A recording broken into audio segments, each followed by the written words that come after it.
You ask Tiger to solve. This deals with linear equations with one unknown.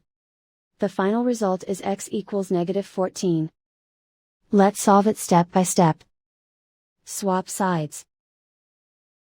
Group all constants on the right side of the equation. Subtract 6 from both sides. Group like terms. Simplify the arithmetic.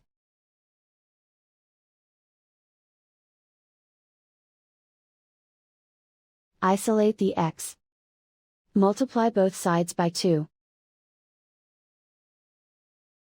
Group like terms. Multiply the coefficients. Simplify the fraction. Simplify the arithmetic. And so the final result is x equals -14.